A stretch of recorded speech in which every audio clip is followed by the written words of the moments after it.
Welcome to This Explainer. Today, we're taking complex construction engineering and turning it into crystal clear takeaways.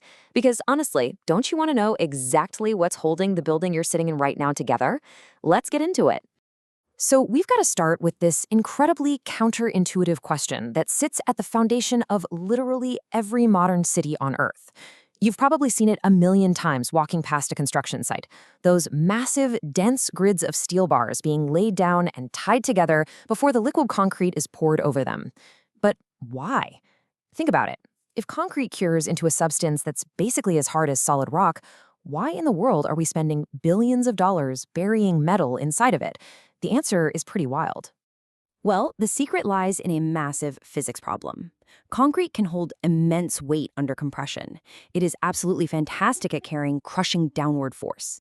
Stack a dozen floors of a building on a concrete pillar, and it handles that pushing force like a champ. But it has a secret weakness: incredibly low tensile strength.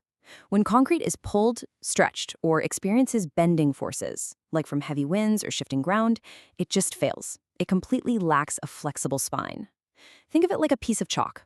You can squeeze a piece of chalk hard in your fist and it won't break, but the second you try to bend it, snap, it breaks right in two. All right, so here is our roadmap for today. First, concrete's secret hidden weakness. Second, decoding the steel alphabet.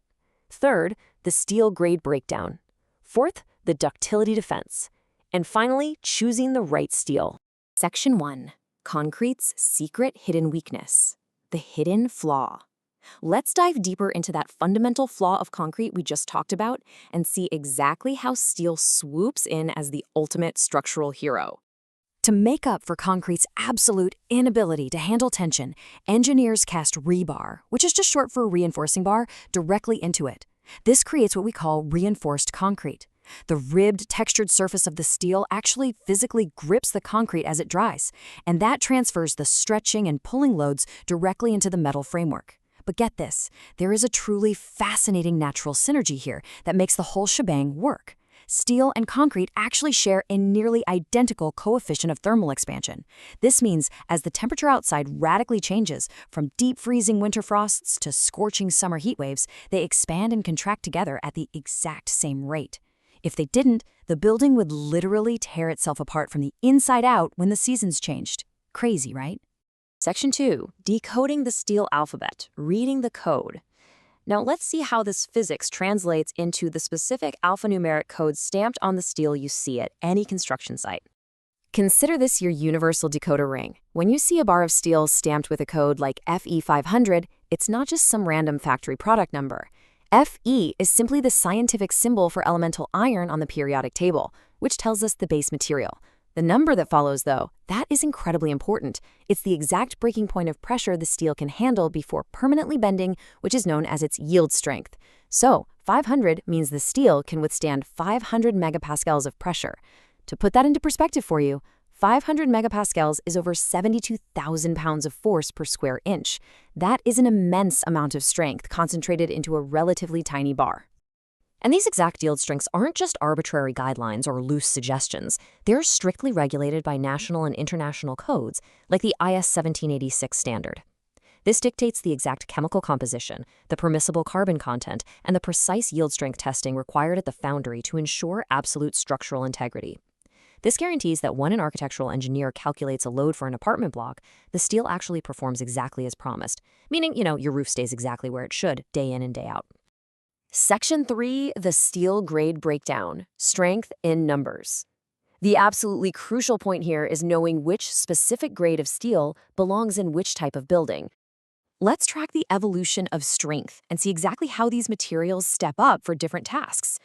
At the very base, we have Fe250, known as mild steel. Holding 250 megapascals, this is relatively soft and used for very basic low-stakes tension needs. Next up is Fe415, the high-yield strength to formed bars. Historically, this was the most common grade found in residential builds. But today, the whole industry has shifted. We've moved directly to the high-strength Fe500 as the new baseline for safety. Above that, for incredibly demanding loads, we have Fe5050, designed for heavy reinforced concrete structures. And finally, sitting right at the top, Fe600, a specialized ultra-high-strength steel reserved strictly for massive megastructures. For prospective home builders, local contractors, and standard developers, FIF 500 is absolutely the undisputed gold standard. It offers an exceptional value proposition and the perfect equilibrium between raw strength and necessary flexibility for most residential and commercial projects. It has basically become the general-purpose backbone of modern construction, versatile enough to support everything from a single-family bungalow in the suburbs to a bustling, multi-story apartment block right in the heart of the city. If you're sleeping in a relatively new building tonight, there is a very high chance this is the exact metal grid keeping you safe. But if you're building massive, heavy-duty structures, you've got to step up that ladder of strength. For high-stress bridges carrying thousands of cars, heavy industrial plants dealing with massive vibrations, or incredibly tall skyscrapers pushing against intense wind loads, engineers must step up to FE 550. And for the most extreme loads imaginable, think deep marine facilities fighting constant saltwater currents, sprawling expressways, and complex underground works. The incredibly rigid, highest standard yield strength of FE 600 is deployed to keep everything locked firmly in place. Section 4. The Ductility Defense. Bending without breaking. Now, let's explore what happens when the ground starts shaking and introduce a life-saving letter to our alphabet soup. When looking at construction materials, you're very often going to see a D tagged onto the end of a steel grade, like FE 500D. Comparing standard FE 500 and FE 500D reveals something super fascinating. Both bars hold exactly 500 megapascals of shear strength, but that D, that stands for ductility. While standard FE 500 is immensely strong, the D variant is forged with a slightly lower carbon content. This chemical tweak allows it to act somewhat like a massive structural rubber band during an earthquake. It is explicitly designed to bend, warp, and elongate to absorb massive seismic shockwaves rather than simply snapping under the sudden shifting pressure. This concept of ductility is absolutely vital for human safety. Rigid steel cracks faster during tremors. A building might be strong enough to perfectly hold up its own weight, but if the steel spine is too brittle, the sudden violent sideways shear force of an earthquake will cause a catastrophic failure. Flexible, highly ductile steel, on the other hand, absorbs that kinetic energy. It safely distributes the shock and keeps the overarching structure standing long enough so inhabitants can safely escape. This is exactly why structural engineers absolutely insist on FE 500D or even FE 550D for multi-story buildings and any structures situated in active seismic zones. Section 5. Choosing the right steel. Practical selection. Let's pull all this together and look at the practical, real-world stakes of your construction material selection. What is truly fascinating here is the economic reality of the engineering physics. Modern Fe 500 steel is roughly 20% stronger than the older, lower-grade Fe 415 that used to be the industry standard. And this presents a highly counterintuitive insight for anyone managing a construction budget. While the higher grade might have a slightly higher upfront cost per kilogram, that extra 20% strength means you actually need to buy and use significantly fewer steel bars overall to achieve the exact same structural capacity. It is a complete win-win scenario. You achieve a vastly stronger, safer home, often while keeping the total project cost incredibly close to what they would be if you used inferior, outdated materials. If you're planning a build, say a modern 4-story home today, follow these practical steps to ensure you're matching the right steel spine to your specific architectural needs. First, evaluate your building's load and your local earthquake zone to pick your grade, usually FEF 500 or the highly ductile 500D.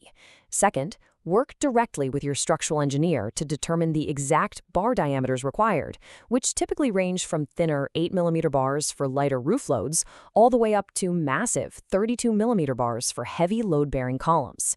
Finally, when the steel actually arrives on the construction site, physically verify the brand, the grade stamp, and the official certification marks that are embossed directly onto every single meter of the metal itself. Look, understanding this engineering isn't about becoming a master metallurgist overnight. It's about empowering yourself to build safely, efficiently, and intelligently. Now, the next time you walk past a construction site, you won't just see a chaotic pile of metal. You'll be able to read the hidden language of the steel going into the ground, which leaves you to look up at the ceiling and wonder what grade of steel is hiding right now in the very walls around you.